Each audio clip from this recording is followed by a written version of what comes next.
My name is Kyricos, for some of you who may not know me. And I have the distinct honor, and I call it an honor, of chairing the Wellness Communities Initiative on behalf of the Global Wellness Institute, which I'm here to talk to you about along with my very good friends, Samantha and Brooke, that are there. And as we were preparing for this presentation and trying to determine just how we were going to tell our story, we couldn't help but really acknowledge all the different things that have contributed to us joining you here on stage today. And I'm just going to ask you to bear with me because they may appear random, but I feel truly have led to where we are today. Honestly, what a difference a decade makes. Starting with, and a lot of these things some of you may not know, the UK's bioregional group released its One Planet Living Principles, complete with recommendations for everything from health and happiness to carbon footprints back in 2006, and they're now guiding residential developments around the world. Those in the hospitality space may remember that Westin Hotels and Resorts actually pioneered the wellness hotel concepts, a first for the hospitality industry that I was lucky to be a part of, again at that same time frame. Moving ahead, some of you might realize LEED was out there, but the first LEED Platinum hotel and restaurant was certified in Greensboro, North Carolina. And then back into the spa industry, there was this little-known entity known the Green Spa Network doing its part in making sure that spas and wellness centers were using environmental practices and learning very important things about consumption, and I'm still amazed at what they're doing. I think it's up to 1,000 certified spas out there that are part of this movement. It's exceptional. If we move to the human condition, the first report citing the negative biological impacts of electromagnetic fields to the human body was published. Watch those cell phones by your beds, everyone, using them as alarm clocks. Then we moved over and we started hearing our favorite destination spas out in the world started piloting these living models, these healthy living models, where people could not only visit, but suddenly begin to live. Delos debuted their Stay Well rooms at MGM Grand, proving that premiums that hotel guests would pay for a healthier stay. The Even Hotel brand came along just back in 2012, we're moving along fast now, as the first purpose-built wellness hotel for the 3-star marketplace, bringing health and wellness to a much more mainstream market. And I think they're up now to 3 properties with another 15 in development. And then one of my personal favorites, the Global Wellness Institute identified wellness lifestyle real estate as a $100 billion sector for the first time in their 2014 report. But that's not all. You think that's the half the decade? Look at this. We keep on going.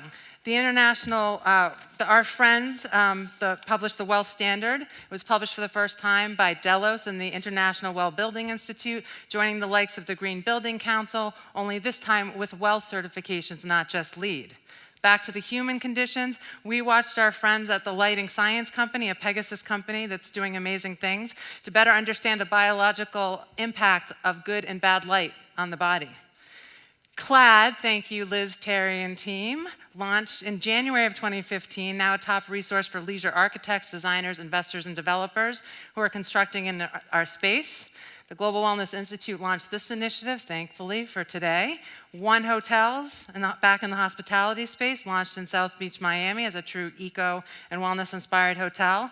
The first Blue Zones project, basically leveraging all the healthy habits of the world's longest lived cultures in Japan, Italy, Greece, brought that to Sioux City, Iowa, in an experiment to help a new neighborhood live well and long into the future. And just in the last couple weeks before coming here, showing how fast it's moving, Harvard released its 9 foundations for healthy buildings. Cornell, I know you're in the audience, hosted its first hospitality, health, and design symposium just last week, and I got to present there. And Six Senses, thank you Neil and Anna, announced its first urban hotel and residence to be built in New York City, potentially pairing wellness travel with an urban wellness community. Hello. So, what the heck, Mia, do all of these milestones in health, wellness, hospitality, the environment, and real estate have in common? I'll show you.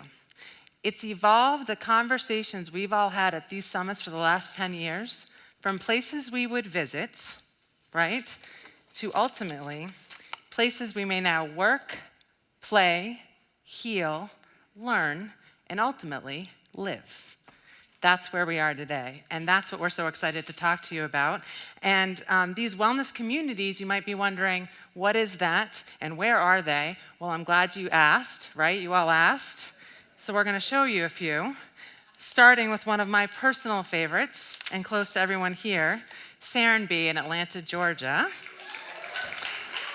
Which in our opinion has actually become a fantastic, if not accidental, model for what a wellness community could be, and what the New York Times has recently dubbed a utopian experiment. It's consciously spread across 400 hectares or 1,000 acres, located just a short 25-minute drive from the world's busiest airport in Atlanta, Georgia, and now is home to over 500 residents and 250 eco-driven homes, with plans to grow to over 1,200. With the tagline, "The best reason to live here is the life here," Steve and Marie Nygren, stand up.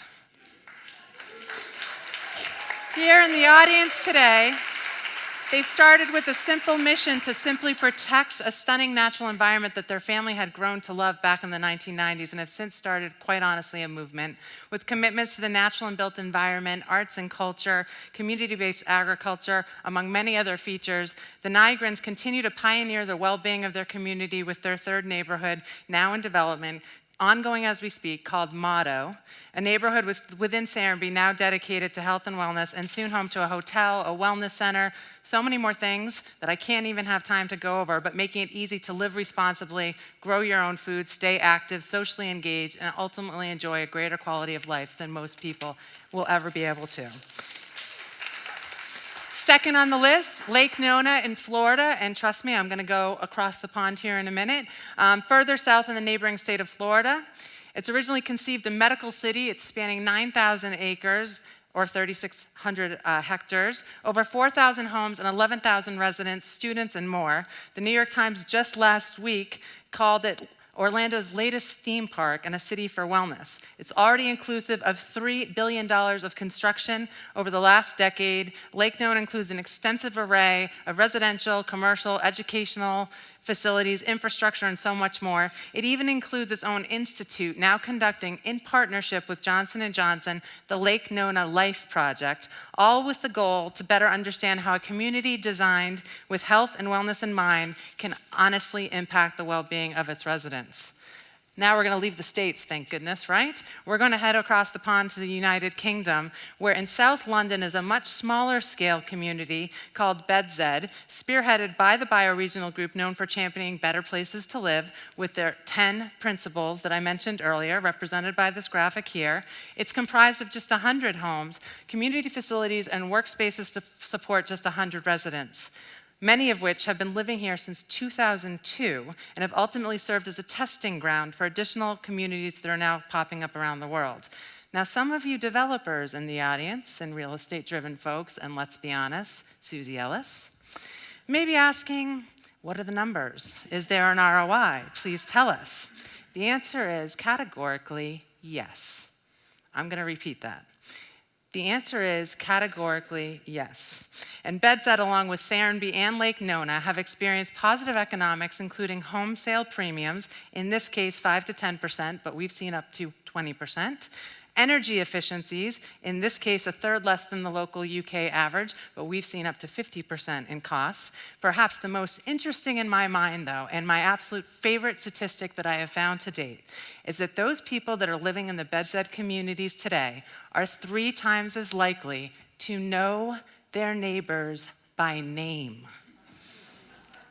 And I predict that that's actually going to be one of the most compelling pieces of data that is going to have true impact to our wellness, and we're going to keep seeing it. Finally, in Mexico, just again to give a little taste of what's going on, is Tao-inspired living that's south of the border, of course, where you'll soon see a great deal of development. We know it's the next frontier. We've got Glennis Archer in the audience. I know she's looking at this. We've got several others that are looking to develop in Mexico. This was founded by Benjamin Beja, who joined us in Mexico City last year. And in his mind, it was all to drive that sense of belonging and connection and knowing your neighbor by name, to enhance and inspire holistic wellness. Wellness, and currently is comprised of 315 units and a wellness center offering everything from saltwater pools to sushi bars, meditation, Spanish lessons, and so much more. It's only spread across 7 hectares or just 17 acres with plenty of room to grow. These are just a handful of the places we could live today. But my dear friend Sam is now going to highlight a few in development where we may live and consider going tomorrow. Sam? Thanks, Mia. Okay, many of you will be happy to know that the idea of a wellness community is not just a concept being championed in the West. It's also gaining rapid popularity in the East, and this is the first project that we've seen, which is Avira in Malaysia.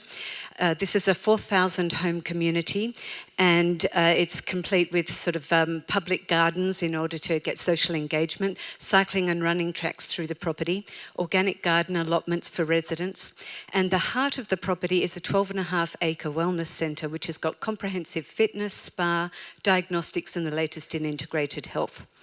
So the good news was in 2014 when they launched, in the first 30 days they sold 70% of the available properties. And so this shows that there is a strong demand amongst Asians for living in the heart of wellness, which is what Avira is promising. So newer, more recently, is Chin Wellness, and this is something my company is helping to develop in Hainan, China, lucky us. And here we've got opening early 2018, and it's 975 houses, and there'll be a wellness club for the residents. There'll be a executive retreat for corporates, and possibly still to be confirmed a seniors living community. At the heart of all of that is a 5-star destination spa, which drives the overall positioning and will also be the base for the wellness expertise. Okay, one thing we're delighted to see is that some of these communities have a bigger mission, so such as Tres Santos in Baja, Mexico. And here they're committed not only to developing the residential wellness communities, but also reinvesting back in the local communities. So in this case, into local farmers, local fishermen, and even going so far as to establish a co-op with Colorado State University to further educate and study the ecological and social impact of their development activities. Onto the Yucatan Peninsula, amidst the exotic Mayan jungle, is another 485-hectare community that's soon to break ground called Yamani Healing. And I've got to pronounce this right, at Los Arables Coba. Sorry. This one's focused on bringing affordable and ecologically responsible housing to the forefront, and is supported by a hotel and integrated wellness centre. Okay, so there's many in the US that we know of, including the farm-to-table concept at the Cannery in California, and this is featuring solar-powered homes and extensive plants and green spaces. Also, the district in Jacksonville, Florida, which is pioneering a new healthy town concept. So here there's riverside homes to embrace nature, and this helps residents live their healthiest and happiest lives, the whole mind, body, spirit, via daily exercise. There's health concierges, and all of this is powered by a strong focus and undercurrent on technology. So, and that's not all. We've heard of many, many more developments encompassing even larger villages and even cities that are on drawing boards for the future. So these are yet to be fully defined, but we're already starting to read about them. So, for example, in the UK, the Welsh Wellness Village, where the focus is to bring wellness tourism to Wales. And here they're drawing together health services, life sciences, wellbeing research, along with innovation, housing, sport, and education. In Dubai, we've heard a bit about their commitment to happiness. The World Care Wellness Village intends to develop 22 million square feet, which is over 2 million square metres, of housing, hotels, public spaces, medical facilities and leisure buildings. And all of these are designed to improve overall well-being, to address chronic lifestyle diseases and reduce the healthcare costs in the long term. And lastly, Destination Medical City, with Mayo Clinic at its heart in Rochester, Minnesota. And here they've partnered with both city and state officials to fund what's being known as America's City of Health for both current and future residents. So it's super, super exciting time for anyone to do with wellness communities. This is just the start. We know of many projects underway under development in Australia, Thailand, China, Costa Rica, the United States, India, and the United Kingdom. And these run the gamut from just small privately funded operations through to big publicly sponsored endeavours. So look forward to being a part of it. Thanks so much, Samantha, and all of this momentum. And again, let's, like, on a positive note, we get so inspired by finding these communities. All this momentum begs the question, as I'm sure you're all wondering, what is a wellness community? This is exactly the question that we all asked ourselves back in May of 2015 when we all came together to ask ourselves what this is. We might be calling it different things, but what's a framework that we could all live with? So our goals were simple in 2015. They were to identify a common definition broad enough to suit all regions of the world and their many manifestations, to share resources and publications, which GWI has done an amazing job with Nancy and Beatrice and others, to basically house these websites and the resources that we've brought to light. We built a website, and we have a growing number of articles, research, sample communities, certifications, and publications that as we hear about them around the world, we put them up for everyone to reference. And just this past month, we published a white paper representing our collective thinking to date, which my friend Brooke here will highlight for you in just a minute. But before he does, I really have to ask all of our initiative members who are in the room today, Anna Berstrom, Alfredo Carvajal, Andrew Gibson, Steve Nygren, Robert Ronci, and Sam Foster and Brooke, who are here with me on stage, to stand up so we can thank you all for the work that you've done in contributing to this. Thank you. And a big, soulful shout out to our friends Kara, Gloria, Lisa, Ben, Kevin, and Joy, who could not be here with us in Austria, but are here with us in spirit. Brooke, over to you. Thank you, Mia. Our group just published a white paper with the goal of answering 4 key questions that have continually surfaced over the last 18 months since we began. What is a wellness community? The first question. We introduced a new dimension now. You know, wellness at a day spa is an hourly thing. Destination spas, we're lucky we get them for a couple of days. We get them for years and sometimes a lifetime. So communities proactively develop with the holistic health of its residents, guests, environment, both natural and built, local community in mind. And we're talking about buildings, neighborhoods, and cities. What is a minimum criteria? This was a question that we kind of struggled with. You know, what are the basics? First of all, holistic health and wellness was the first one. Opportunities to proactively take care of themselves and to enhance the overall quality of well-being. Social connectivity. My particular interest is the social fabric or connective tissue that help people touch each other. You can design this into communities. Let me give you a simple example. There was a question in our Monday night coffee get-together about technology. And technology can get in the way of connection, but it can also support connection. We put intranets in communities. These are community intranets that have barriers around them so only residents can get into them. At one of the communities I worked at, there was a young 10-year-old girl who looked at this intranet and said, you know, I have an interesting idea. In that community, there was a boy in a bubble. Have you ever seen the concept of the people who cannot be exposed to any kind of germs? So she wanted to raise some money for the boy in the bubble. She raised $20,000 on the intranet, simply by putting out the words to her neighbors and friends. And the third one is environmental consciousness.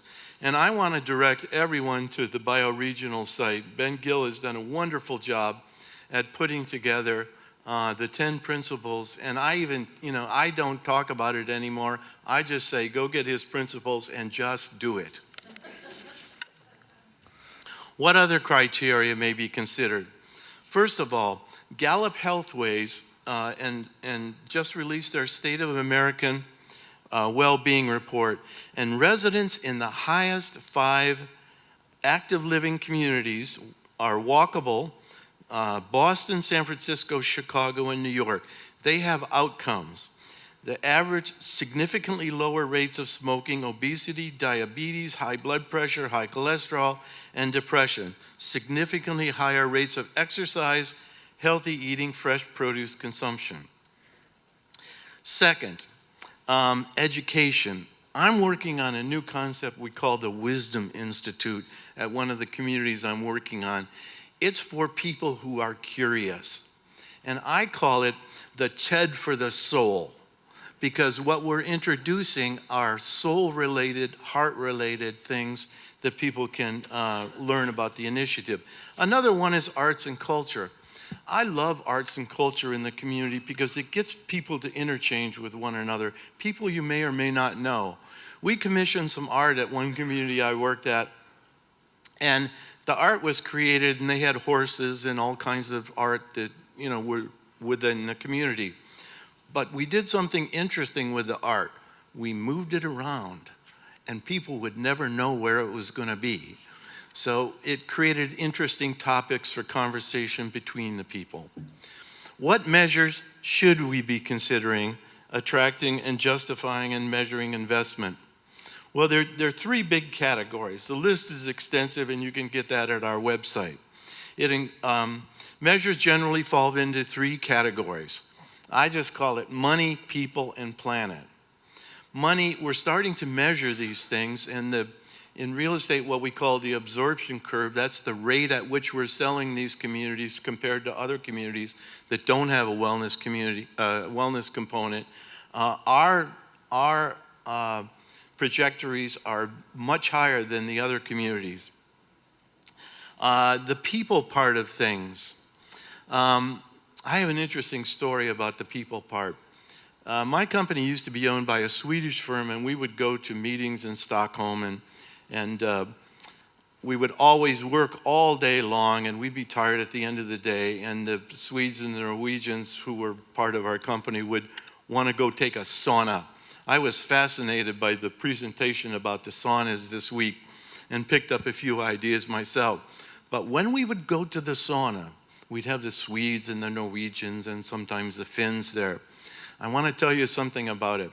The Norwegians would always be asking the Swedes, "Is it hot enough for you?"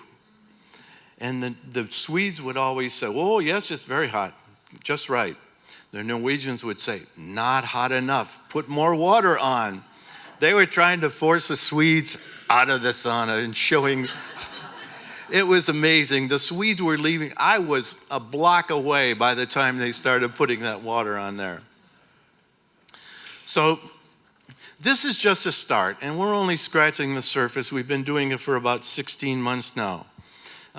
We hope this will serve as a basis for future research, and more questions have surfaced since our work began. For example, we're starting to look at measuring well-being, and I in particular am interested in measuring well-being within the community. What does it look like? What kind of actions do we see when we see well-being within the community? Affordability is another one. As we started this, we looked at communities, and most of the communities were at a level where the incomes were at least mid-level to way higher than that. But affordability in America means something different than affordability in Europe. For example, for us, it means can low-income people find housing that's suitable? In Europe, it means can the graduates, as they come out of the universities, find affordable housing for themselves? So there are cross-cultural issues that we're starting to look at and get our handle on. And the quality of life issues we're particularly interested in too. Gratitude and quality of life is not just a touchy-feeling thing, but we've learned that residents at Serenbe or Bedzed, for instance, actually take time to pause and appreciate what's around them, arguably leading to greater quality of life. I draw a distinction between 2 kinds of moments. One is called a Kyricos moment, another is called a Chronos moment. Chronos is what's on your watch. You keep time, you keep measuring things. Kairos moment is looking at a sunset or a rose. Those are the great moments, and those are moments of gratitude that we're starting to see more of in some of these communities. Regardless of the questions, we've made one assumption: to simply leverage everything we've learned together over the last decade. And from wellness and hospitality to sustainability in the built environment, and of course, the importance of social connectivity in this growing age of loneliness, plus all of the latest research, we strongly encourage anyone in this audience who sees anything on well-being communities or wellness communities to please contact us and let us know. We're launching a big initiative with Katherine and Ophelia, and we love new ideas. I will leave it at that and send it back to you, Mia.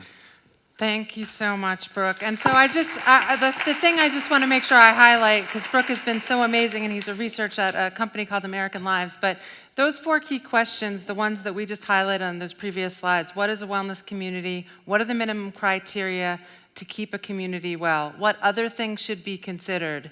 And how do you justify, attract, measure investment? Those are all things we've provided as a point of view and as a grounds for future research. But honestly, you don't have to take our word for it, as this slide suggests. You just have to listen to all the buzz. And if you pay attention, all of these, World Economic Forum, CDC, Blue Zones, initiatives, Cornell, the International Well-Building Institute, Gallup, Harvard, the list goes on, as you see here. They're all having this conversation in one way or another, and they're all contributing to it, and we're grateful for it. We believe this is just the tip of the $120 billion iceberg, I like to round up, with opportunity for us all, and that of the $3.7 trillion global wellness economy, so many balls, so little time, we believe that wellness lifestyle real estate is absolutely the next frontier. And one of my favorite quotes that I read in the monthly barometer, which, Thierry, wherever you are, I read it every month, word to word. And I love this quote. And as we all know, Thierry's an economist, and he says, for all those considering investing in wellness real estate, this is the ultimate time to do so. But yesterday, I could have cartwheeled across this stage. And I'll tell you why. I had a little vodka last night, Mary. I don't know about that. No. But Thierry's an economist, and he said this. Omar is an investor, and he said this. Neil is an operator and an investor, and he said this. When you have an economist, and an investor, and an operator agreeing, I feel pretty good about that. So, all we need now is more data and a framework to help guide us globally. And fortunately, we're not alone in our thinking. Some very smart people, pictured here with me on the grounds of Cernby, happen to agree with us, and I could not be happier to ask Ophelia to come up to stage, who's representing both Ophelia and Katherine, to join us for a really brief announcement. We're almost going to be on time. This is impressive. Would you like this? Or is there one there? Okay. And we'll give her the mic, Brooke. Oh, sure. And thank you, Samantha and Brooke. We'll just have Ophelia close us out. So you've all seen the $119 billion figure, and that medium-sized ball that we chose to illustrate that we need our imagination to not look at it as growing at 5%, 6% a year. It's really the possibility. It's a big shift. So I want to show you this map. This is where we see the current market distributed. As you can see, it's not very evenly distributed based on economic output or number of people and the kind of housing they need. In different regions, we all know there are different factors, different needs driving the demand for wellness communities. The definition of wellness is different. People, they have different value systems to inform them. All these different countries have different levels of income, different demographics. Maybe they're facing aging society, or they have a young population. They may have a lot of urban areas that need reimagination, and they might have open land for some real development. So in our research, our agenda first is to really hone in on the definition so that there's a common vocabulary. And this is what I've heard the last couple of days since we showed that ball, real estate ball, that people said they feel, investors and developers feel there's demand, designers feel there is demand, but no one really knows what that means. Consumers don't know, nobody knows. So having a definition and looking at different kinds of needs, consumer needs and drivers and opportunities will really help inform a framework to talk about it to people who need to understand and collaborate. And we also want to look at innovative examples and dig a little deeper, like the fabulous examples that Mia and Samantha showed us. But more importantly, like Mia said, we want to work on what we do best. Katherine and I, we like frameworks. We're geeks. We like frameworks, concepts, but put some research behind it and articulate what that means and looking at the qualitative and financial indicators to be able to communicate the impact and the returns to investors, to consumers, and to people who want to operate it. So this is, in short, this is a research agenda. And like every year when we do a piece of research, we contact a lot of you and the friends and the experts that you advise us to talk to make us a little smarter. And this year, it's going to be the same. We already are very lucky that we have enlisted Mia and Brooke to be our research advisors. And they have been working in this field longer than us, and they, together with the initiative, your members, thank you very much. You have done so much work already, so you make our work easier. And we will also need to reach out to a lot of you who have been in this space or have heard of projects all around the world where there are opportunities and where are good examples. And maybe you can make introductions and tell us your experience, what you have learned, and what are your market insights. So this is our email address. We're also in the binder. And please, feel free to contact us. Thank you. I want to thank them. I want to thank everyone here. And between now and next summit, here's the website where we are posting sample communities in development and operation, sample articles covering the space, and resources, certification standards that people around the globe have shared with us. We've posted them there for your use, including our white paper, which is the basis for the start of their research. So thank you all so much. One more thing. So this research is going to take about a year, and next year when we come on stage, we're hoping to present to you something very exciting, interesting, and maybe the ball will be bigger. But so hope to see you next year and share that with you. Thank you. Thank you.